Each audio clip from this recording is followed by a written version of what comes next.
Oi, eu sou a Clara Karepov, seja bem-vinda e bem-vindo ao Marca Página de maio de 2023.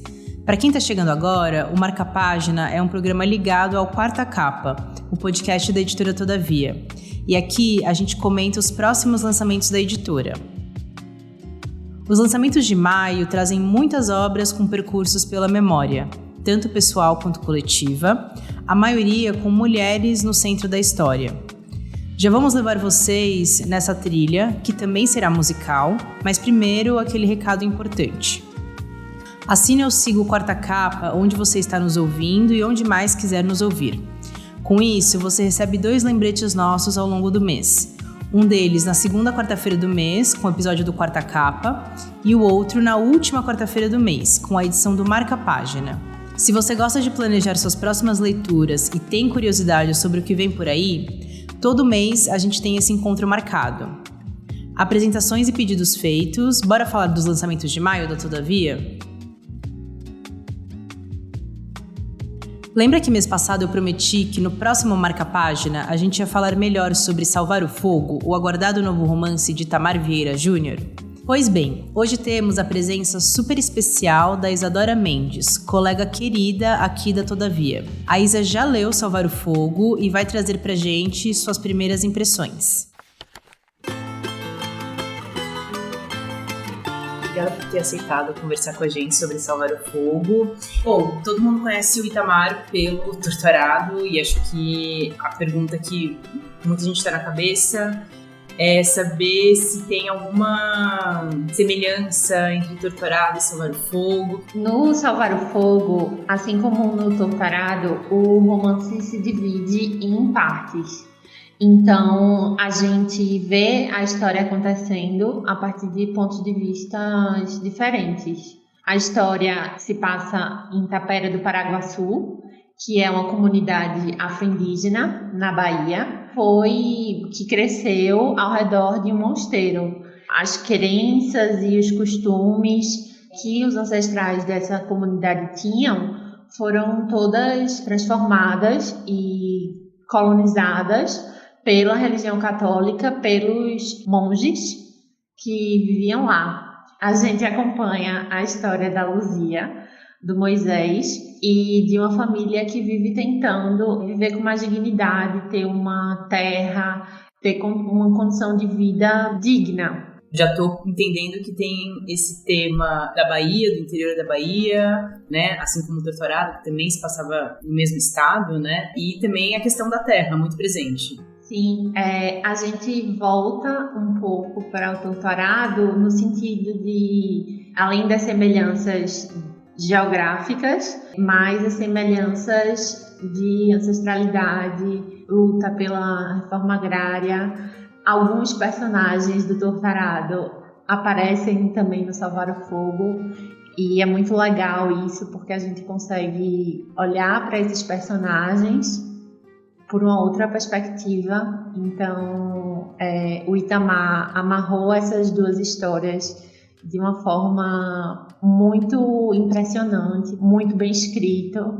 Eu comecei a ler Salvar o Fogo também, e eu comecei a ler num esquema meio folhear. Deixa eu folhear essas primeiras páginas, e até agora eu não consegui largar o livro, porque fui muito seduzida pela escrita. Assim. Sim, assim como o Torturado, que já começa e tem uma cena muito impactante, né? Também tem uma cena assim no começo de Salvar o Fogo, que você vai querendo descobrir, você vai querendo conhecer aqueles personagens, conhecer aquela comunidade. E tem uma parte da história que Moisés sai da Tapera do Paraguaçu e se muda para a capital para tentar ter uma vida melhor. E você vai pensando, mas e quem ficou? Como que está vivendo lá agora?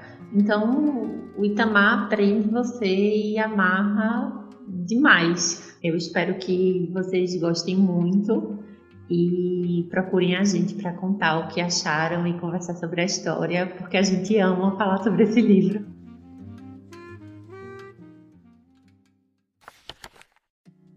Vale dizer que vai rolar uma turnê extensa de Salvar o Fogo por todo o país, com os 2 primeiros eventos acontecendo por agora. Em Salvador, no Teatro Jorge Amado, no dia 2 de maio, às 7h30 da noite, Itamar participa de um bate-papo com Josélia Aguiar, seguido de um pocket show de Mariene de Castro. Já em São Paulo, o lançamento vai ser no dia 4 de maio, às 7h30 da noite, no Centro Cultural São Paulo. O evento vai contar com uma conversa entre Itamar e Rosane Borges e também rola um pocket show de Lué de Luna. Ambos os eventos serão abertos ao público com distribuição de ingressos. Nas nossas redes, nós damos o caminho das pedras sobre como vocês podem participar. Vamos conhecer os outros lançamentos então? Se você, assim como eu, é uma das muitas pessoas que foram tomadas pelos sentimentos e relações humanas apresentados em Afetos Ferozes, o novo lançamento de Vivian Gornick é uma continuidade e ampliação de todos aqueles temas que fizeram a autora ganhar fãs por todo o mundo. Uma Mulher Singular nos traz novamente uma das principais marcas de Afetos Ferozes, a mistura entre diversas relações e interações da autora, seja com seu amigo Leonard quanto com sua mãe, já conhecida por alguns de nós, mas também com transeuntes desconhecidos, cujas conversas vão ditar o ritmo dos relatos da obra, tudo isso com a cidade de Nova York como pano de fundo. As conversas com um amigo e esses passeios por Manhattan se tornam parte de um itinerário de autodescoberta da autora, que observa o que se passa à sua volta, interage com estranhos, intercala anedotas pessoais e meditações sobre a amizade, sobre a atração, pela solidão e também sobre o que significa ser uma intelectual feminista no mundo frequentemente hostil às mulheres e sua luta por autonomia. Uma Mulher Singular também é um dos últimos trabalhos da tradutora Heloísa Yan, uma das maiores do país, que morreu em 2022. Continuando nesse universo de autoras que conquistaram o mundo criando narrativas sobre suas relações, quem também vai nos levar para um passeio sobre afetos é Alison Bechdel, com seu novo lançamento, O Segredo da Força Sobre-Humana. Conhecida pelos clássicos Fun Home e Você é Minha Mãe, agora Bechdel nos convida a percorrer sua história de fascínio pelos exercícios físicos, desde a infância, nos anos 60, até os dias atuais, quando a autora percebe as limitações de um corpo que já não tem o mesmo vigor e flexibilidade de antes. Uma história que é ao mesmo tempo coletiva e individual, relembrando com ironia e bom humor as modas fitness dos anos 60 aos anos 2000, passando pelos vídeos de aeróbica de Jane Fonda, pela proliferação da prática de yoga e chegando às populares aulas de spinning. Tudo isso enquanto traça um paralelo com acontecimentos marcantes da sua vida. Mas o que a busca quase obsessiva quer atingir? Sem cair em um discurso vazio de culto a um corpo perfeito, Bechdel nos convida para acompanhá-la nessa investigação pela força sobre-humana que pode estar muito além dos aparelhos, dietas e exercícios, mas sim nas complexas relações humanas.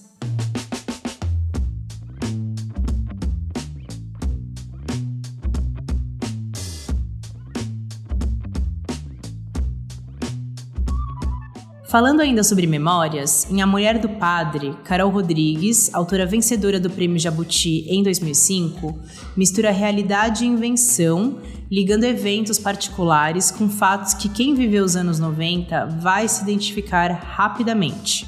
Sob os olhos da inventiva Lina, uma criança curiosa não só sobre o que acontece, mas sobre o que não acontece, acompanhamos momentos marcantes da história do país, como as manifestações dos cara-pintadas na era Collor, ao mesmo tempo que descobrimos suas ansiedades e questionamentos, cheios de pensamentos inusitados até a adolescência, os primeiros interesses românticos, as provas na escola, uma viagem internacional e aquele sentimento de deslocamento e confusão que acompanha esse período formativo. Em A Mulher do Padre, testemunhamos os momentos de dúvida, ternura e violência de Lina, e com doses de humor e horror, somos lembrados de como a infância, com seu não saber e não entender, pode ser um momento de muita solidão, mas sempre cheio de vida.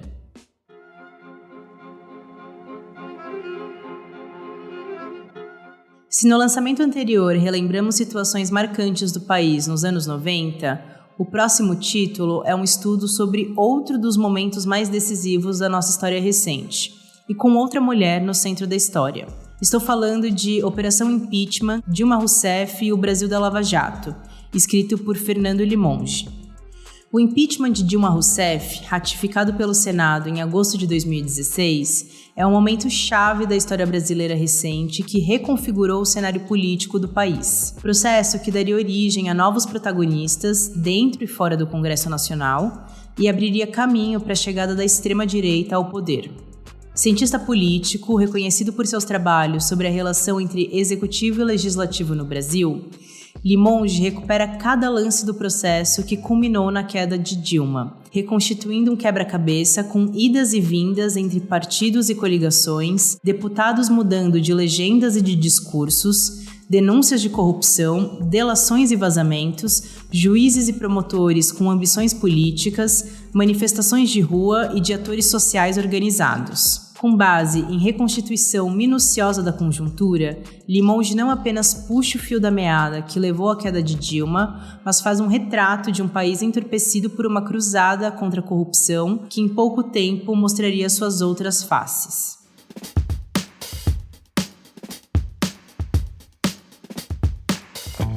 Esse episódio todo falamos de certa forma sobre memória, seja de eventos mais amplos, seja afetiva em particular. Mas se tem algo que nos ajuda a reconstituir uma época e ao mesmo tempo desperta lembranças pessoais poderosas, essa coisa é a música.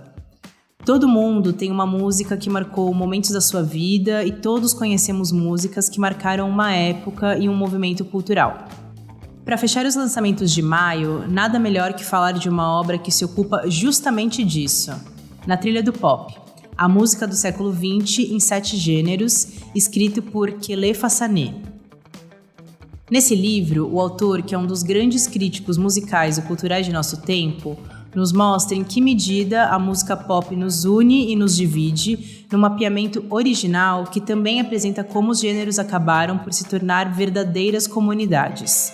Ao longo de 7 capítulos, Sané, com seu gosto onírico e enciclopédico, apresenta a música pop como uma forma de arte, na verdade, um monte de formas de arte, como uma força cultural e econômica e como uma das ferramentas que usamos para construir nossa identidade. Sané desmascara mitos, reavalia heróis amados e derruba ideias familiares de grandeza musical, argumentando que, às vezes, a melhor música popular não é transcendente. As canções expressam nossos rancores tanto quanto nossas esperanças e são motivadas tanto pela ganância quanto pelo idealismo. A música aparece como uma ferramenta poderosa para a conexão humana, mas também para o antagonismo humano.